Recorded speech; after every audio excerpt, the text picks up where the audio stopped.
ہر گروہ کو بھی اگر کہا جائے ہر گروہ کو اس کے امام کے ساتھ بلائیں گے تو اب انسان کو اور ہر گروہ کو یہ پہچاننا ضروری ہے کہ ہمارا امام کون ہے. اس وجہ سے کہ امام دو طرح کے ہیں قرآن میں. ایک طرف خداوند عالم کہہ رہا ہے کہ ہم نے ایسے ائمہ مقرر کیے ہیں یہدون بامرنا کہ جو ہمارے امر کی طرف ہدایت کرتے ہیں, اور دوسرے ہم نے ان اماموں کو بھی مقرر کیا ہے کہ جو یہدون الی النار یدعون الی النار کہ جو جہنم کی طرف دعوت دیتے ہیں.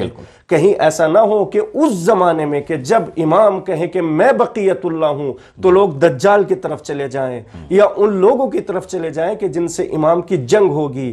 نہیں, اس وقت پہچاننا ضروری ہے کہ جو یہ بقیت اللہ کی آواز بلند کر رہا ہے یہی ہمارا امام ہے, تاکہ ہم انہی کے ساتھ محشور ہوں اور انہی کے ساتھ پوری کائنات پر حکومت قائم کرنے میں, عدل و انصاف برقرار کرنے میں ان کا ساتھ دیں. اسی وجہ سے ساری دنیا میں امام زمانہ کے ماننے والوں کا یہ شرف ہے کہ ان کی ہر حرکت اور ان کا ہر کام اور ان کا ہر مرحلہ عدل و انصاف کے لیے ہے اور ہونا چاہیے. کیوں؟ اس وجہ سے کہ یہ گروہ کے جو امام کو ماننے والا ہے یہ اس کی تیاری کر رہا ہے کہ جو امام ساری دنیا میں عدل و انصاف قائم کرے. جزاک اللہ, بہت شکریہ. انشاءاللہ کے ساتھ اگر اسی میں واقعاً زبردست بیان اور بہت بہترین باتیں ناظرین کے لیے. حقیقت میں آپ اس آیت کو آخر اس زاویے سے بھی سوچنا چاہیے کہ امام جب آئیں گے تو اس آیت کی تلاوت ہی کیوں کریں گے؟ صحیح. اس آیت میں ہے کیا بقیت اللہ؟ جب آپ قرآن مجید کے سیاق و سباق کو دیکھیں گے تو وہاں پر جو ہے بتلایا گیا کہ بقیت اللہ کہتے کسے ہیں. علامہ طباطبائی نے بھی اور دوسرے علماء نے بھی اس بات کا تذکرہ کیا. بقیہ مطلب کیا ہے؟ یعنی وہ ربح, وہ فائدہ کہ جو آپ نے مال لگا کے اس کے بعد جو فائدہ حاصل کیا اسے کہتے ہیں بقیہ. بے شک, اسے کہتے ہیں بقیہ. تو یعنی اسلام کا جتنا بھی دار و مدار, اسلام کا جتنا بھی سرمایہ ہے, اس کا بقیہ اگر کوئی ہے سبحان اللہ, تو وہ امام زمان. بے شک.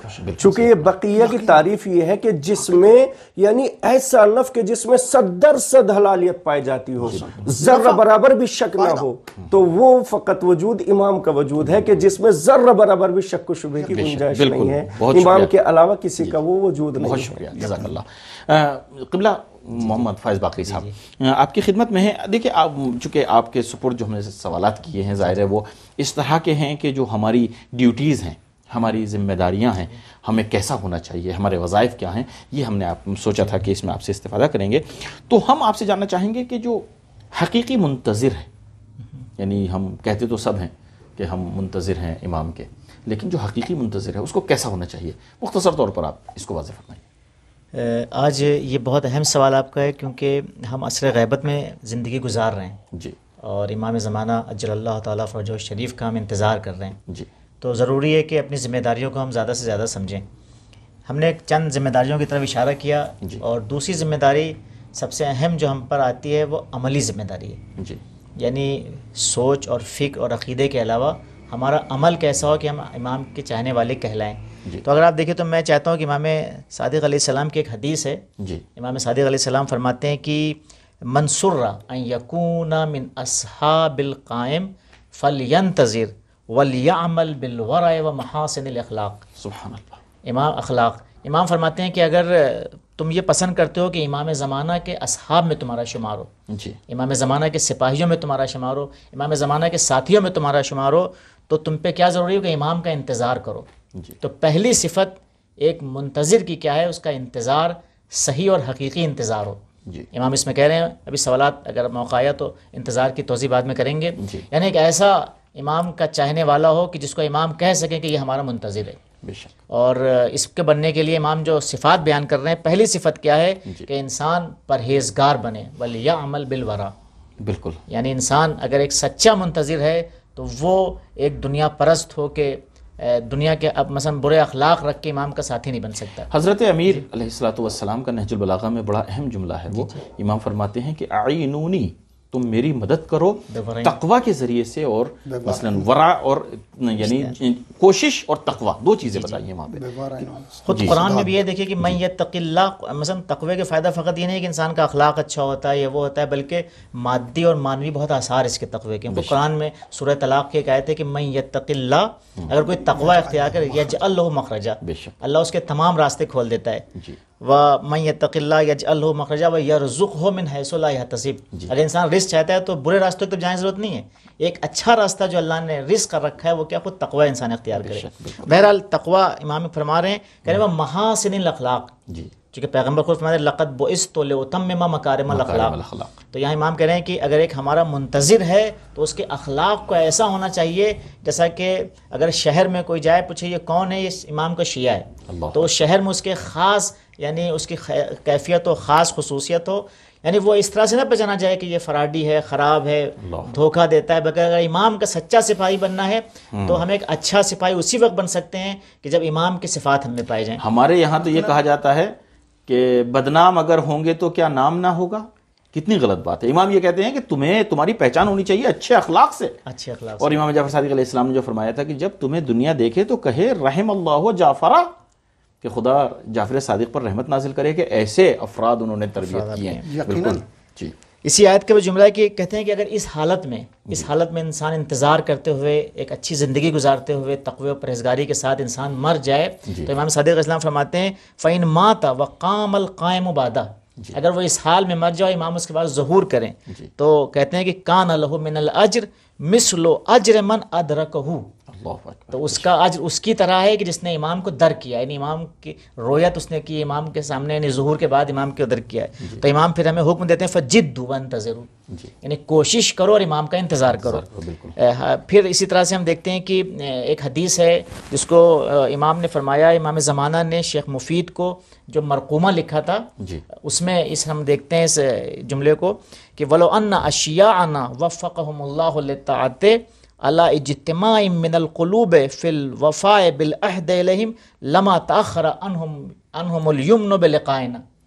امام فرماتے ہیں کہ اگر ہمارے تمام شیعہ ہماری محبت کا دعویٰ کرنے والے اگر ہمارے اس عہد کے وفا کرنے پر، جو عہد ان سے لیا گیا ہے اس کے پورا کرنے پر اگر ایک قلوب ان کے مجتمع ہوتے تو ہمارے ظہور میں، ہماری ملاقات میں ان کو تاخیر نہ ہوتی. تو ایک اہم دوسرا جو نقطہ اس حدیث سے ملتا ہے وہ کیا ہے کہ اپنے اخلاق کو اچھا کرنے کے ساتھ ساتھ ہمارا آپسی اتحاد بہت زیادہ اور اجتماعی اتحاد کی ضرورت ہے. یعنی اجتماعی حرکت جو ہے وہ بہت. اور امام نے بلکہ یہ بھی کہا ہے، یعنی یہ شاید کسی عالم سے شاید خواب میں ہے، امام نے کہا جتنی ایک پیاسے کو پانی کی تڑپ ہوتی ہے، اگر اتنی تڑپ اور اتنی شدت تمہارے انتظار میں پائی جائے اور ہم سے ملنے کے تم اتنے مشتاق ہوتے تو اب تک ہمارا ظہور ہو چکا ہوتا.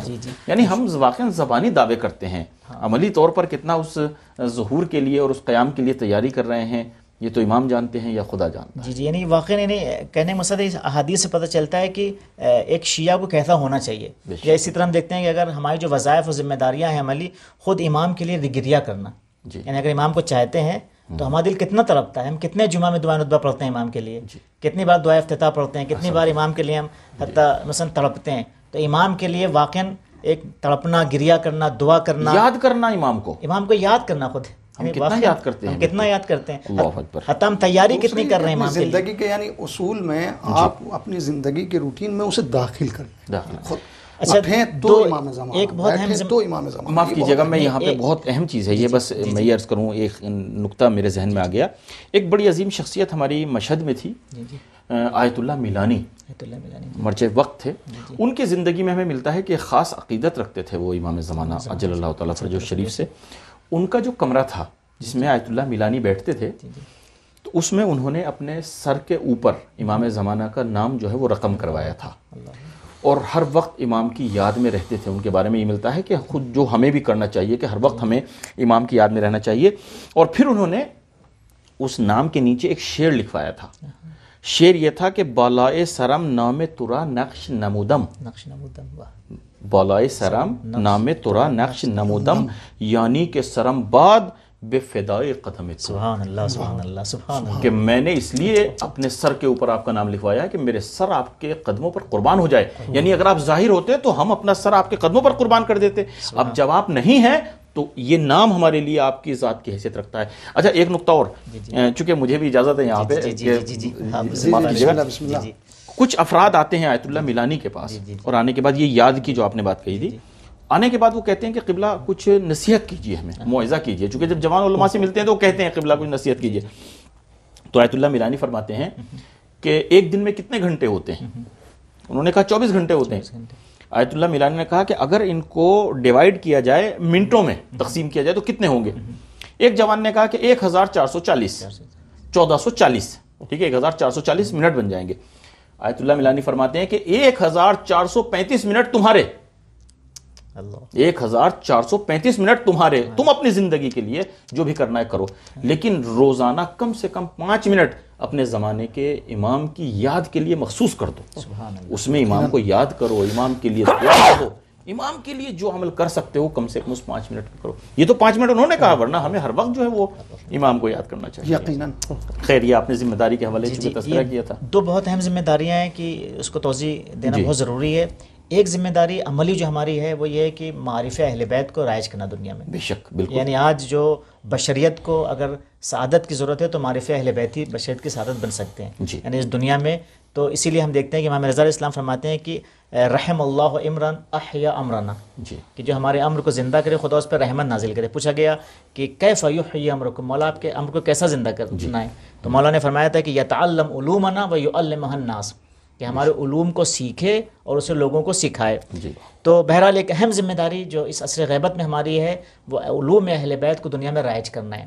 اور ایک آخری ذمہ داری بہت اہم ہے کہ امام کے نائب اور امام کے جو نمائندے ہیں عصر غیبت میں، وہ دو غیبت، چونکہ غیبت کے دو ہیں، ایک غیبت کبریٰ ہے، ایک غیبت کبریٰ ہے. غیبت صغریٰ میں خاص طور پہ امام نے اپنے نائبین کو معین وہ نواب اربعہ تھے، ہاں، عثمان بن سعید اور محمد بن عثمان، پھر ان کے بیٹے، پھر حسین بن روح نوبختی، اور پھر آخر میں علی بن محمد سمری. لیکن جو غیبت کبریٰ کا دور ہے اس میں بھی امام نے اپنے نمائندے چنے اور کچھ صفات بتائیں. وہ کون ہیں؟ وہ عادل اور متقی اور پرہیزگار فقہاء ہیں، مراجع کرام. امام کی حدیث ہے کہ ایک توقیع ہے، امام فرماتے ہیں کہ اما الحوادث الواقعۃ فرجعوا فیہا الی رواۃ احادیثنا فانہم حجتی علیکم وانا حجت اللہ. یعنی جو تمہارے مسائل آئیں، جو نئے نئے جدید واقعات و مسائل پیش آئیں، اس میں ہمارے احادیث کو نقل کرنا ہے. روایت سے مراد خالی روایت سے مراد نقل کرنے والے نہیں، جو روایت کو سمجھتے ہوں.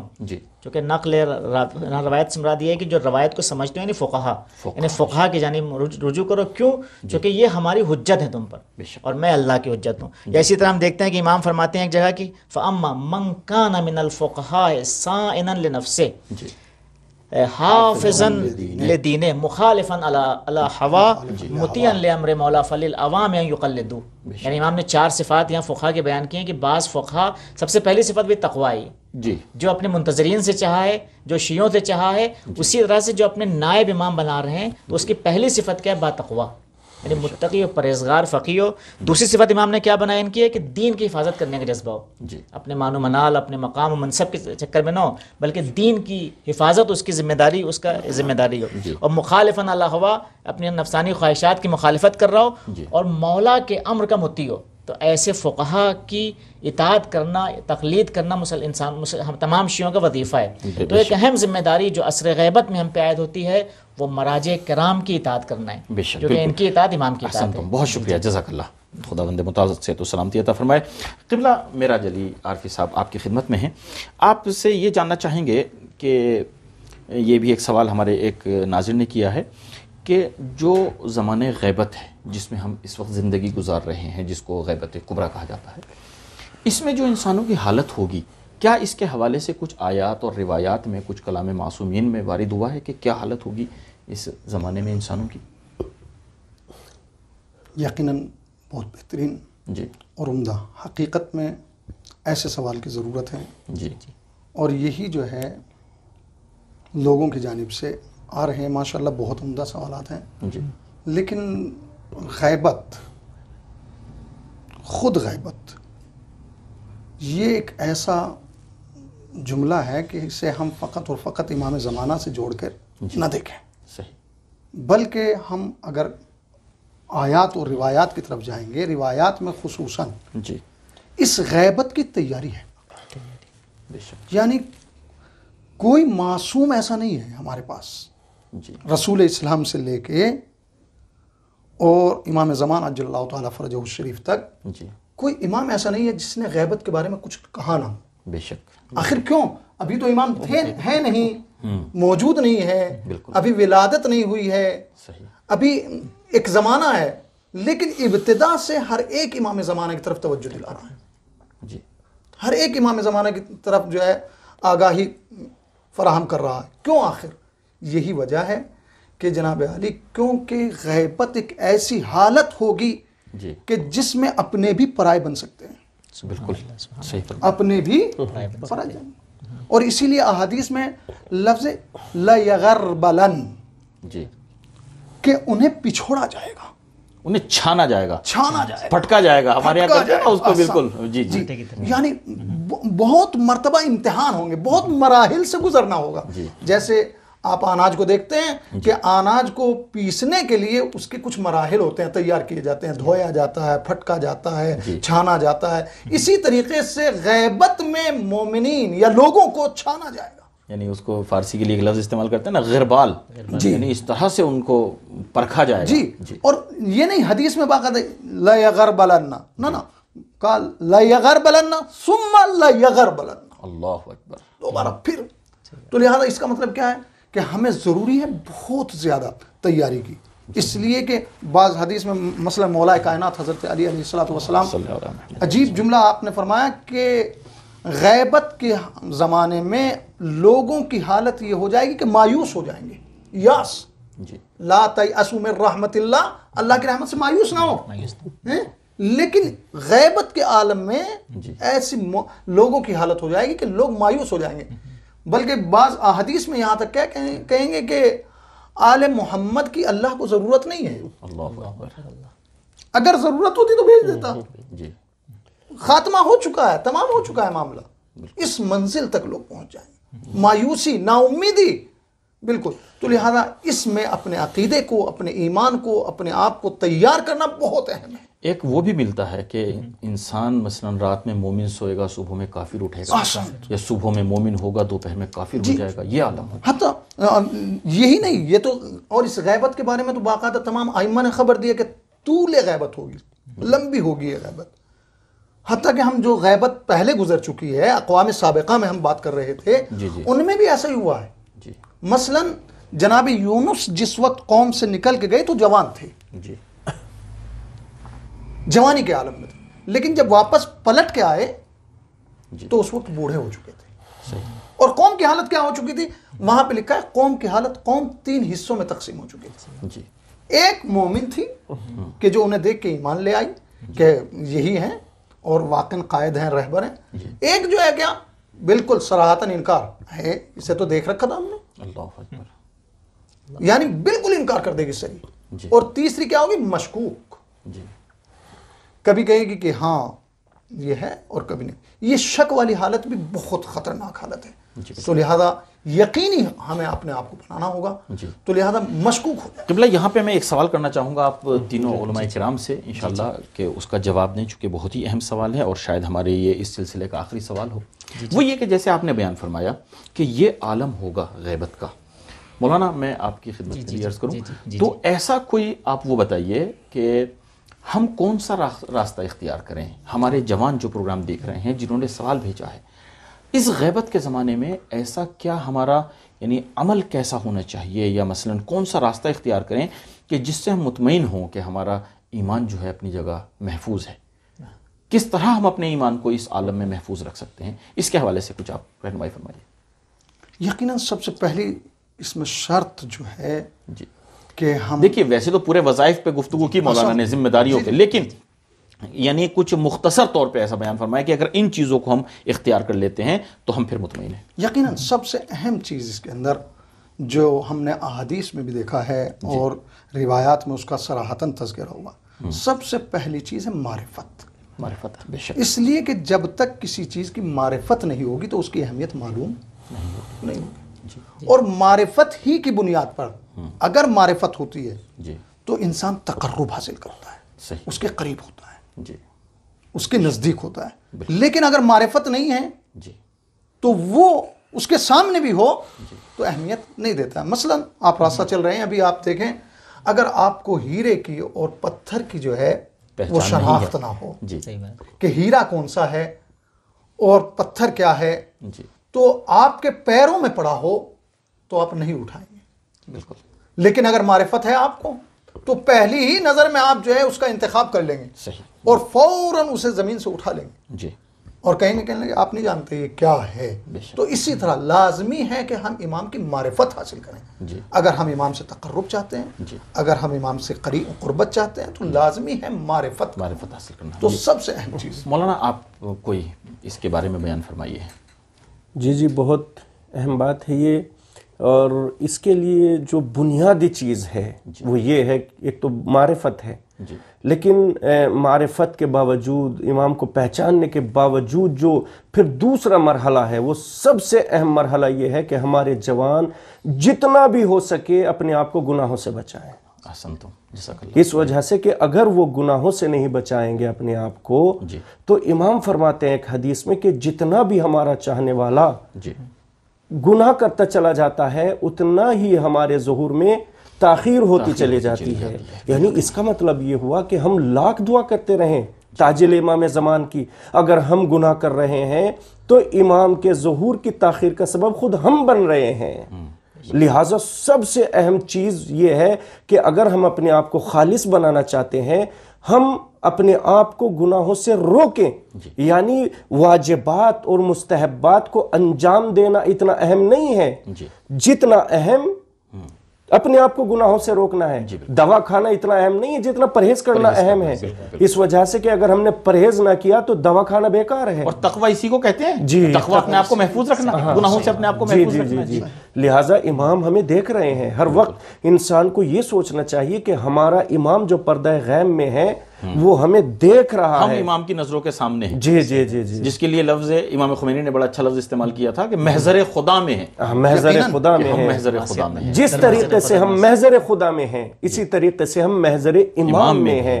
یعنی امام کے چاہنے والے کے لیے گناہ سے رکنا آسان ہے اس اعتبار سے، اس لیے کہ دنیا کا کوئی انسان یہ نہیں کہہ سکتا کہ ہمارا امام ہمیں دیکھ رہا ہے، لیکن ہمارا امام تو ہمیں ہر جگہ دیکھ رہا ہے. اور یہ میں ناظرین کے تقریب ذہن کے لیے مثال دوں، جیسے ہوتا ہے نا مثلا اگر کہیں پہ لکھا ہوا ہو کہ آپ جو ہے وہ سی سی ٹی وی کیمرے کی رینج میں ہیں تو اس کا چلنا پھرنا، اس کی حرکت جو ہے خود بخود کنٹرول ہو جاتی ہے، کیونکہ اسے یہ احساس ہے کہ مجھے کنٹرول کیا جا رہا ہے کیمرے کے ذریعے.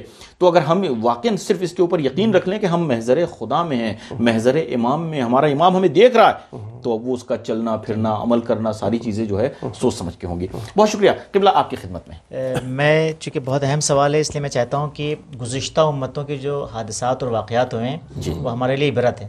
ہم دیکھتے ہیں کہ بنی اسرائیل ایک نبی اور ایک منجی کا انتظار کر رہے تھے. سب سے پہلے انہوں نے حضرت عیسیٰ کا انکار کیا، حضرت عیسیٰ کا انتظار کر رہے تھے. پھر وہ پیغمبر اکرم صلی اللہ علیہ وسلم کی صفات کو جانتے تھے، ان کا انتظار کر رہے تھے اور ان کا انکار کیا.